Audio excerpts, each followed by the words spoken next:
2016 നിയമസഭാ തെരഞ്ഞെടുപ്പിന് കേരളം തയ്യാറെടുക്കുമ്പോൾ ഇന്ന് പരിശോധിക്കുന്നത് രണ്ട് മണ്ഡലങ്ങളിൽ. ആദ്യം കൊട്ടാരക്കര നിയമസഭാ മണ്ഡലം.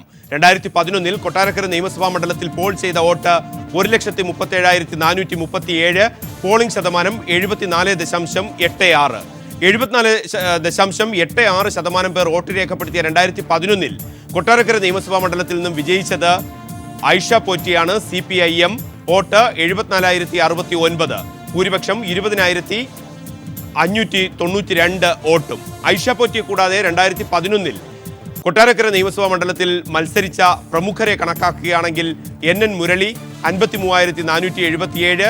അതോടൊപ്പം തന്നെ BJP വൈക്കൽ മധു ആണ് BJPക്ക് പ്രതിനിധീകരിച്ചത് 6,370. ഇവരുടെയൊക്കെ പ്രമുഖ സ്ഥാനാർത്ഥികളുടെ ഒക്കെ വോട്ടിംഗ് ശതമാനം കണക്കാക്കുകയാണെങ്കിൽ 2011 കൊട്ടാരക്കര നിയമസഭാ മണ്ഡലത്തിൽ ഐഷ പോറ്റി 53.89%, BJP 4.63%, അതോടൊപ്പം NN മുരളി 38.91% വോട്ടും 2011 സ്വന്തമാക്കി.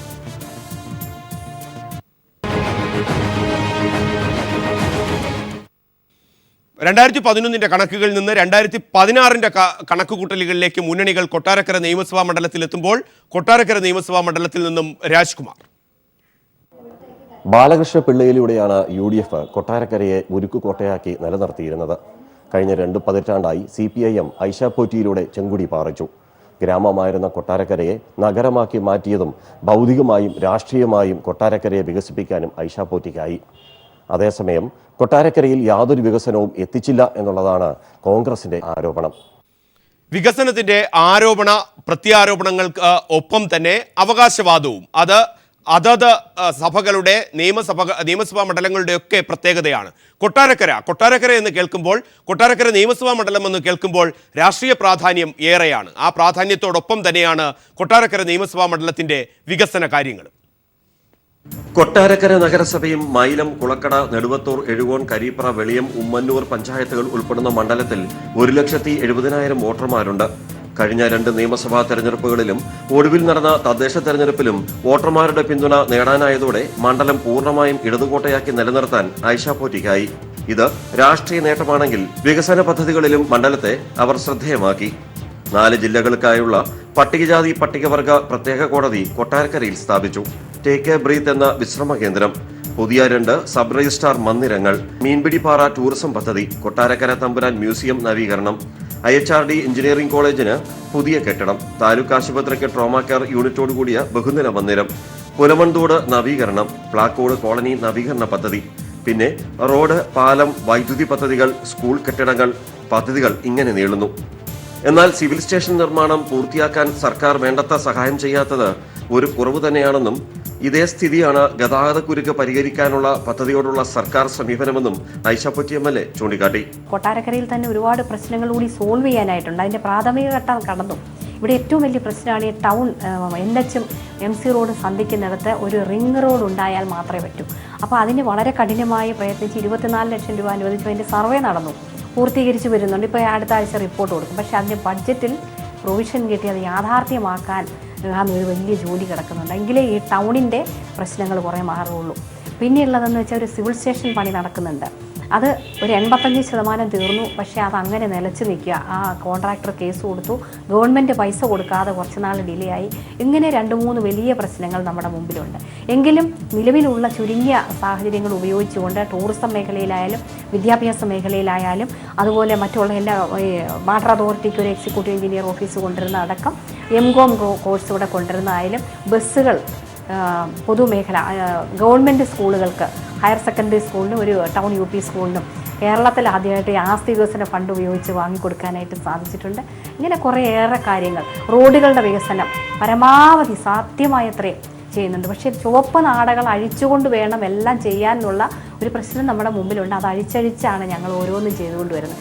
എന്തായാലും ശരി, ആ ഉള്ള സാഹചര്യങ്ങൾ ഉപയോഗിച്ച് നല്ല രീതിയിൽ മാക്സിമം കാര്യങ്ങൾ ചെയ്യാനായിട്ട് നാളിതുവരെ സാധിച്ചിട്ടുണ്ട്. ഇനിയുള്ള കാര്യങ്ങൾ പൂർത്തീകരിക്കേണ്ടതായിട്ടുണ്ട്.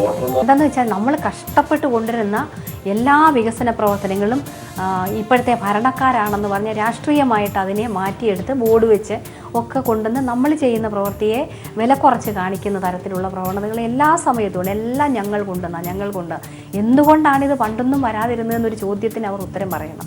എന്നാൽ MLAയുടെ വീഴ്ചയാണ് സിവിൽ സ്റ്റേഷൻ നിർമ്മാണം ഇഴയാൻ കാരണമെന്നും ഗതാഗതക്കുരുക്ക് പരിഹരിക്കാനും ഐഷ പോറ്റിക്കാവുന്നില്ലെന്നും കോൺഗ്രസ് നേതാക്കൾ പറഞ്ഞു. കൊട്ടാരക്കരയെ സംബന്ധിച്ചിടത്തോളം 10 വർഷക്കാലം ശ്രീമതി ഐഷ പോറ്റി MLA ആയിരുന്നത് ഒട്ടനവധി കാര്യങ്ങൾ ചെയ്യുവാൻ കഴിഞ്ഞിട്ടുണ്ട്. കഴിഞ്ഞ 5 വർഷക്കാലത്തിനിടയിൽ ടൂറിസം രംഗത്ത് വളരെ മുന്നേറ്റം സൃഷ്ടിക്കുവാൻ കഴിഞ്ഞു. ആരോഗ്യരംഗത്ത് ഒട്ടനവധി നേട്ടങ്ങൾ കൈവരിക്കുവാൻ കഴിഞ്ഞു. എങ്കിലും സമഗ്രമായ അടിസ്ഥാന വികസന സൗകര്യങ്ങൾ മെച്ചപ്പെടുത്തുവാൻ MLAയുടെ പ്രവർത്തനം പോലും കഴിഞ്ഞില്ല എന്നത് യാഥാർത്ഥ്യമാണ്. ഇവിടെ വികസനം എന്നുള്ളത് കുറേ കെട്ടിടങ്ങളോ അല്ലെങ്കിൽ സർക്കാർ ഓഫീസുകൾ നേടിയെടുക്കുന്നതോ മാത്രമല്ല.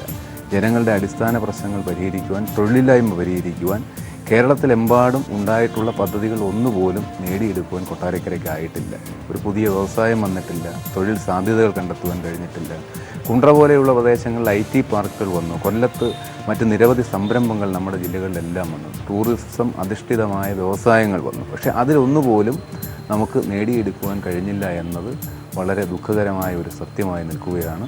അതോടൊപ്പം തന്നെ റോഡുകൾ, ഗ്രാമീണ റോഡുകളിലെ ശോച്യാവസ്ഥ പരിഹരിക്കുവാൻ ബഹുമാന്യായ MLAക്ക് കഴിഞ്ഞില്ല എന്ന് എടുത്തു പറയേണ്ടത് തന്നെയാണ്. കൊട്ടാരക്കരയിലെ ഈ ശ്വാസം മുട്ടുന്ന തരത്തിലുള്ള ലക്ഷക്കണക്കിന് അയ്യപ്പ ഭക്തന്മാരൊക്കെ കടന്നു പോകുന്ന ഈ പ്രദേശത്തു കൂടി രാവിലെ 9 മുതൽ രാത്രി വൈകി വരെ ഇതിലെ കടന്നു പോകാൻ കഴിയാത്തത്ര ഗതാഗത കുരുക്കാണ് അനുഭവപ്പെടുന്നത്. ഇവിടെ ഒരു ബൈപ്പാസോ അല്ലെങ്കിൽ സമാന്തര പാതകളോ ഉണ്ടാക്കുവാൻ MLAയുടെ കഴിഞ്ഞ 5 വർഷക്കാലത്തെ പ്രവർത്തനത്തിനിടയിൽ കഴിഞ്ഞിട്ടില്ല. ഇത് എല്ലാം കൂടി നോക്കുമ്പോൾ കേരളത്തിലെമ്പാടും ഉണ്ടായിട്ടുള്ള സമഗ്രമായ പുരോഗതിയിൽ അതിനനുസൃതമായ ഒരു വികസന പ്രവർത്തനങ്ങൾ കൊട്ടാരക്കരയിൽ നേടിയെടുക്കുവാൻ കഴിഞ്ഞിട്ടില്ല എന്നതാണ് യാഥാർത്ഥ്യം. എളിമയും ക്ഷമാപൂർവമുള്ള പെരുമാറ്റം കൊണ്ട് ഐഷ പോറ്റി മണ്ഡലത്തിന്റെ നിറസാന്നിധ്യമായി മാറിയിട്ടുണ്ട്. കൊട്ടാരക്കര മണ്ഡലത്തിൽ വികസനം എത്തിച്ചത് എക്സ്പ്രസ് ട്രെയിനിലെന്നാണ് ഐഷ പോറ്റി MLA പറയുന്നത്. അതേസമയം പാസഞ്ചർ ട്രെയിനിൽ പോലും വികസനം എത്തിയില്ല എന്ന് കോൺഗ്രസ് പറയുന്നു. എന്തായാലും യാത്ര ചെയ്ത വോട്ടർമാർക്ക് എല്ലാം അറിയാം.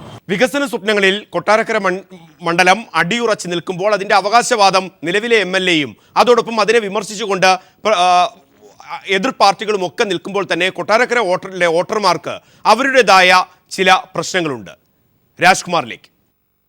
കൊട്ടാരക്കര മണ്ഡലത്തിലെത്തിയപ്പോൾ ഉയർന്നു കേട്ട പ്രശ്നമാണ് ഗതാഗത കുരുക്ക്.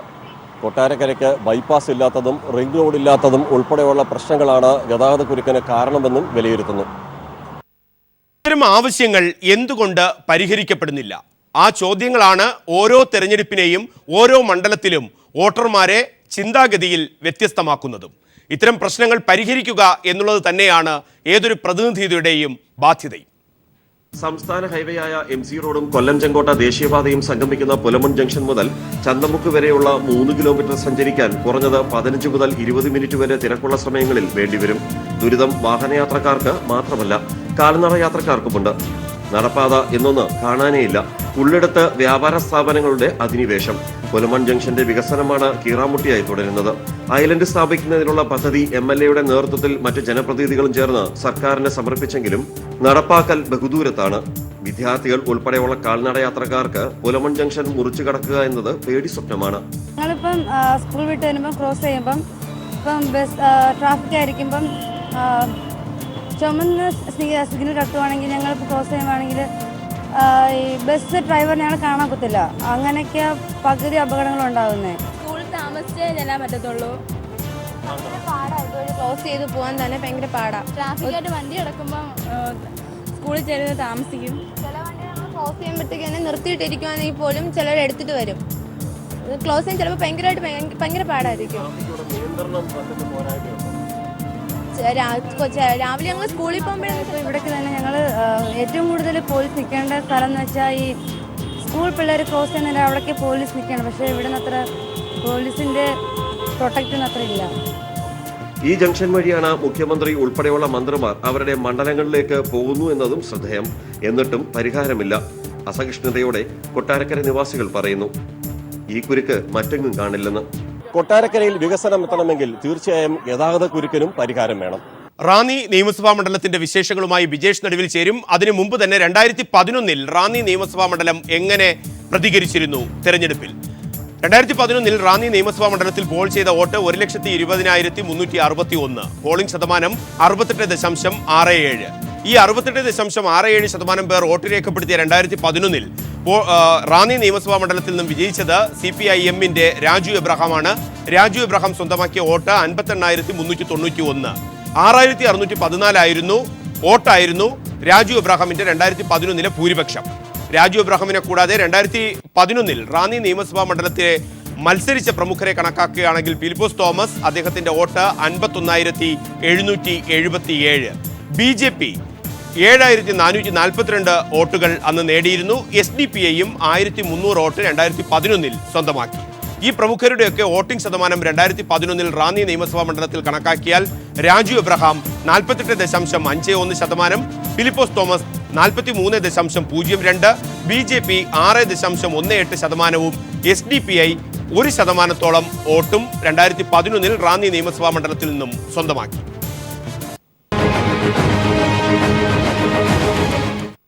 രണ്ടായിരത്തി 2016 നിയമസഭാ തെരഞ്ഞെടുപ്പിന് റാന്നി മണ്ഡലം ഒരുങ്ങുമ്പോൾ ബിജേഷ് നടുവിൽ റാന്നിയിൽ നിന്നും. റാന്നിയുടെ വികസനം മാത്രം മുൻനിർത്തി കഴിഞ്ഞ 4 തവണയും റാന്നി മണ്ഡലത്തിലെ ജനങ്ങൾ നിയമസഭയിലേക്ക് അയച്ചത് ഇടതുപക്ഷത്തു നിന്നുള്ള രാജു എബ്രഹാമിനെയാണ്. കഴിഞ്ഞ 3 തവണ അദ്ദേഹം പരാജയപ്പെടുത്തിയതും കോൺഗ്രസിലെ ഫിലിപ്പോസ് തോമസിനെയും. ശബരിമലയുടെ വികസനമടക്കം ചർച്ച ചെയ്യുന്ന വരുന്ന തെരഞ്ഞെടുപ്പിൽ ആരൊക്കെയായിരിക്കും മത്സര രംഗത്തുണ്ടാവുക എന്നത് ഏറെ ശ്രദ്ധേയമായ കാര്യമാണ്. റാന്നിയെ അത്തരത്തിൽ ശ്രദ്ധേയമാക്കുമ്പോൾ തന്നെ വോട്ടർമാരുടെ നിലപാട് വാഗ്ദാനങ്ങൾ നടപ്പാക്കിയതും പുതിയ വാഗ്ദാനങ്ങൾ നൽകുന്നതിലും അത് ഏതൊക്കെ തരത്തിൽ നടപ്പാക്കുമെന്ന ഉറച്ച പ്രതീക്ഷയുമായിരിക്കും. പത്തനംതിട്ട ജില്ലയുടെ കിഴക്കൻ മേഖലയാണ് റാന്നി. കർഷകർ ഏറെ തിങ്ങിപ്പാർക്കുന്ന പ്രദേശം. റബ്ബർ, കുരുമുളക്, കൊക്കോ, തേങ്ങ തുടങ്ങിയ കൃഷിവിളകൾ ധാരാളമായി ഉണ്ടാകുന്ന സ്ഥലം. കേരളത്തിൽ ഏറ്റവും കൂടുതൽ റബ്ബർ ഉൽപ്പാദിപ്പിക്കുന്നത് റാന്നി താലൂക്കിലാണ്. കർഷകരെ പോലെ തന്നെ ഏറ്റവും കൂടുതൽ പ്രവാസികളും റാന്നിയിലുണ്ട്. ആനിക്കാട്, അയിരൂർ റാന്നി, എഴമൂർ, കല്ലുപ്പാറ, കൊറ്റനാട്, കൊറ്റങ്ങൽ, മല്ലപ്പള്ളി, നരണമുഴി, പുരമട്ടം, റാന്നിയങ്ങാടി, റാന്നി പഴവങ്ങാടി, റാന്നി പെരുന്നാട്, വെച്ചൂച്ചിറ തുടങ്ങിയ പഞ്ചായത്തുകളാണ് റാന്നി മണ്ഡലത്തിൽ സ്ഥിതി ചെയ്യുന്നത്. ഹിന്ദുക്കളുടെ പ്രധാന തീർത്ഥാടന കേന്ദ്രമായ ശബരിമലയും ഈ നിയമസഭാ മണ്ഡലത്തിന്റെ മുതൽക്കൂട്ടാണ്. പമ്പാ നദിയുടെ ഇരുവശങ്ങളിലുമായാണ് റാന്നി നിയമസഭാ മണ്ഡലം. കഴിഞ്ഞ 4 തവണയായി ഈ മണ്ഡലം നിയമസഭയിൽ അറിയുന്നത് രാജു എബ്രഹാമിന്റെ പേരിലൂടെയാണ്. 1996 മുതൽ ഇതുവരെ മണ്ഡലത്തെ പ്രതിനിധാനം ചെയ്യുന്ന രാജു എബ്രഹാം ഓരോ തവണ മത്സരിക്കുമ്പോഴും തനിക്ക് ലഭിക്കുന്ന വോട്ടിംഗ് ശതമാനം കൂടി വന്നതല്ലാതെ ഒരിക്കൽ പോലും എതിരാളിക്ക് അദ്ദേഹത്തെ ഒന്ന് തൊടാൻ പോലും സാധിച്ചിട്ടില്ല. ശബരിമലയിലടക്കം നിരവധി വികസനങ്ങൾ കഴിഞ്ഞ കാലങ്ങളിൽ നടപ്പിലാക്കാൻ സാധിച്ചിട്ടുണ്ടെന്നാണ് LDF പറയുന്നതും. അതുകൊണ്ട് തന്നെ വരുന്ന തെരഞ്ഞെടുപ്പിനെയും വലിയ ആത്മവിശ്വാസത്തോടെ തന്നെയാണ് ഇവർ നേരിടാൻ തയ്യാറാകുന്നതും. റാന്നി അസംബ്ലി നിയോജക മണ്ഡലം കഴിഞ്ഞ നിരവധി വർഷമായി ഇടതുപക്ഷ ജനാധിപത്യ മുന്നണിയുടെ ജനപ്രതിയാണ് പ്രദാനം ചെയ്യുന്നത്. രാജു എബ്രഹാം MLA ആയതിനു ശേഷം റാന്നി നിയോജക മണ്ഡലത്തിൽ ഒട്ടേറെ വികസന പ്രവർത്തനങ്ങൾ ഏറ്റെടുത്ത് നടപ്പിലാക്കുവാൻ കഴിഞ്ഞിട്ടുണ്ട്. ലോകപ്രസിദ്ധ തീർത്ഥാടന കേന്ദ്രമായ ശബരിമല ഉൾപ്പെടെ ഉൾക്കൊള്ളുന്ന ഭൂപ്രദേശമാണ് റാന്നി നിയോജക മണ്ഡലം. റാന്നിയുടെ സമഗ്ര വികസനത്തിന് ഇടതുപക്ഷ ജനാധിപത്യ മുന്നണി ഗവൺമെൻറ്റിൻ്റെ കാലഘട്ടത്തിലും ഒട്ടേറെ വികസന പ്രവർത്തനങ്ങൾ ഏറ്റെടുത്ത് നടപ്പാക്കിയിട്ടുണ്ട്. റാന്നി പാലം അടക്കം തകർന്ന സന്ദർഭത്തിൽ സമയബന്ധിതമായി പാലത്തിൻ്റെ നിർമ്മാണം പൂർത്തീകരിച്ചുകൊണ്ട് അവിടെ ജനങ്ങൾക്ക് ആശ്വാസമരുളാൻ റാന്നിയുടെ MLAയ്ക്കും അന്ന് ഇടതുപക്ഷ ജനാധിപത്യ മുന്നണിയുടെ മുഖ്യമന്ത്രിയായിരുന്ന സഖാവ് VK നായനാരുടെ സഹായത്തോടെ കഴിഞ്ഞിരുന്നു. ഒരിക്കലും റാന്നിയിലെ ജനങ്ങൾ അതൊന്നും മറക്കില്ല. ഈ തെരഞ്ഞെടുപ്പിൽ വരാൻ പോകുന്ന നിയമസഭാ തെരഞ്ഞെടുപ്പിൽ വലിയ ഭൂരിപക്ഷത്തോടുകൂടി വീണ്ടും ഇടതുപക്ഷ ജനാധിപത്യ മുന്നണി വിജയിക്കും. മറ്റു മേഖലകളിലേതുപോലെ ഗവി അടക്കമുള്ള ടൂറിസം മേഖലകളും റാന്നിയുടെ വലിയ മുതൽക്കൂട്ട് തന്നെയാണ്. ടൂറിസം വികസനം കഴിഞ്ഞ കുറച്ചു നാളുകളായി റാന്നിയെ സജീവമായി നിർത്തുന്നുണ്ട്. എന്നാൽ 20 വർഷമായിട്ട് മണ്ഡലത്തെ പ്രതിനിധാനം ചെയ്യുന്ന MLA റാന്നി മണ്ഡലത്തിന്റെ വികസനത്തിനായി ഒന്നും ചെയ്തിട്ടില്ലെന്നാണ് പ്രതിപക്ഷം ആരോപിക്കുന്നത്. റാന്നിയും 20 വർഷമായി ഒരു MLA അവിടെ പ്രതികരിക്കുക. ശബരിമല വികസനത്തിന് വേണ്ടി എത്ര കോടി രൂപയാണ് ഈ ഗവൺമെൻറ് ചെലവഴിക്കുന്നത്? കഴിഞ്ഞ ഗവൺമെൻറ്റും അത് തന്നെ. പേരൂച്ചാൽ പാലം എന്തേ അദ്ദേഹത്തിന് ചെയ്യാൻ കഴിയുന്നില്ല? തിരുവാഭരണ പാതയിലുള്ള ഒരു പാലം എത്രയോ വർഷമായി മുടങ്ങിക്കിടക്കുന്നു. അവിടുത്തെ സിവിൽ സ്റ്റേഷൻ്റെ സ്ഥിതി എന്താ? ഹോസ്പിറ്റലിൻ്റെ സ്ഥിതി എന്താ? ഇനി റോഡുകളുടെ സ്ഥിതി എന്താ? എടുത്തു പറയാൻ കഴിയുന്ന തരത്തിൽ കഴിഞ്ഞ 20 വർഷക്കാലം ഇപ്പോൾ ഭൂപ്രകൃതി അനുസരിച്ച് സമാനമായ കോന്നിക്ക് സമാനമായ സംവിധാനമുള്ളതാണ് അവിടെ. പെരുന്തേനരി ഉൾപ്പെടെയുള്ള ടൂറിസം രംഗത്ത് ഒരുപാട് മാറ്റങ്ങൾ വരുത്താൻ കഴിയുന്നതാണ്. എത്രയോ ഡാമുകൾ അവിടെ എന്താ ചെയ്യാൻ കഴിഞ്ഞ രാജീവ് 20 വർഷമായിട്ട്. റാന്നി നിയോജകമണ്ഡലത്തിൻ്റെ വികസന കാര്യങ്ങളിൽ രാജീവ് എബ്രഹാം ഒരു ബിഗ് സീറോയാണ്. ഇരു മുന്നണികളും ശക്തമായി തന്നെ മത്സര രംഗത്തുണ്ടാകും എന്ന് തന്നെയാണ് വ്യക്തമാകുന്നതും.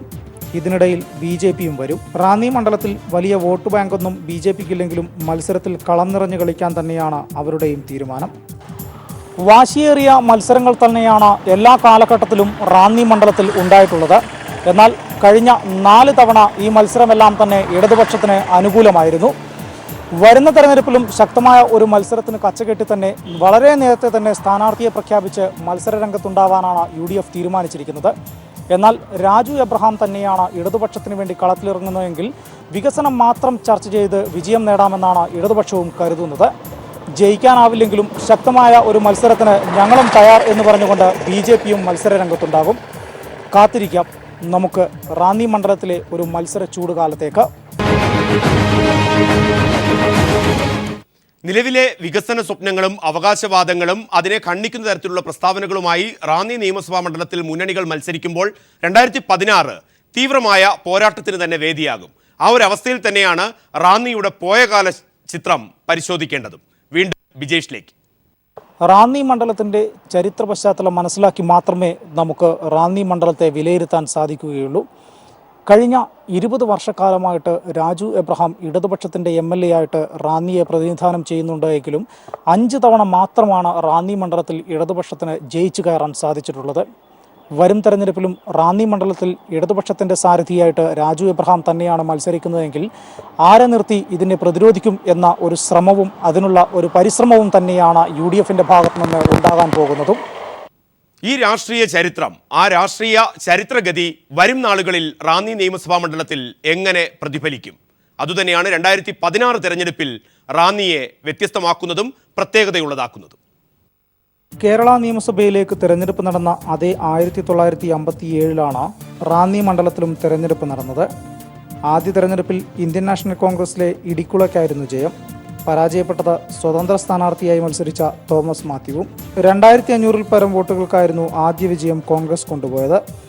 1967-ൽ MK ദിവാകരനായിരുന്നു ഒരു ചുവന്ന കൊടിയുമായി റാന്നിയെ നിയമസഭയിൽ പ്രതിനിധീകരിച്ചത്. പിന്നീട് ഇങ്ങോട്ട് UDFലെ ഘടകകക്ഷികൾ പലരും റാന്നിയെ നിയമസഭയിൽ പ്രതിനിധാനം ചെയ്തു. ഇതുവരെ 15 തവണ തെരഞ്ഞെടുപ്പ് നടന്നിട്ടുണ്ട് റാന്നി മണ്ഡലത്തിൽ. ഇതിൽ 5 തവണ മാത്രമാണ് ചുവന്ന കൊടി പാറിയിട്ടുള്ളതും.